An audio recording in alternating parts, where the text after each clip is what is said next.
M आणि नियमांच्या अभ्यासामुळे शरीर व मनाची शुद्धी होत असते. त्याचबरोबर शरीर स्थिर करण्यासाठी आसनांचा अभ्यासही अत्यंत महत्त्वाचा आहे. शरीराला एखाद्या विशिष्ट स्थितीत ठेवणे म्हणजे आसन होय. आसनानंतर ज्या योगांगांचा अभ्यास करायचा असतो त्यासाठी शरीर स्थिर राहणे आवश्यक असते. महर्षी पतंजली आसनाचे लक्षण सांगताना म्हणतात, स्थिर सुखमासनम. ज्या स्थितीत शरीर दीर्घकाळ स्थिर राहते आणि कोणतीही वेदना जाणवत नाही ती म्हणजे आसन. सर्व प्रयत्न शिथिल करा आणि मनाला ईश्वराशी एकरूप करा. प्रयत्न शिथिल केले की आसन स्थिर आणि सुखकारक बनते. आसनात स्थिरता प्राप्त झाल्यानंतर श्वास प्रश्वासाच्या गतीवर नियंत्रण ठेवणे म्हणजे प्राणायाम होय. प्राणायाम म्हणजे प्राणांचे नियमन.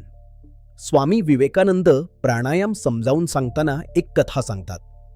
एका राजाने आपल्या बुद्धिमान मंत्र्याला उंच मनोऱ्यावर मृत्यूसाठी सोडून दिले.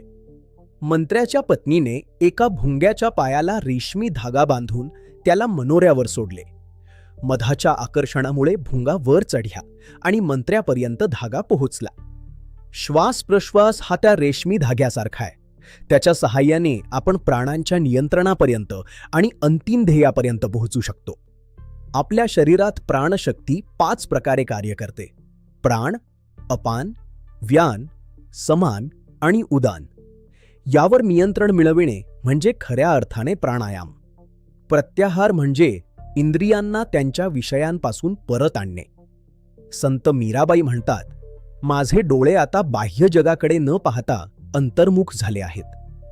अशा प्रकारे आसन, प्राणायाम आणि प्रत्याहाराच्या अभ्यासाने आपण अंतरंग योगाकडे आणि शांतीकडे प्रगती करू शकतो. नमस्कार.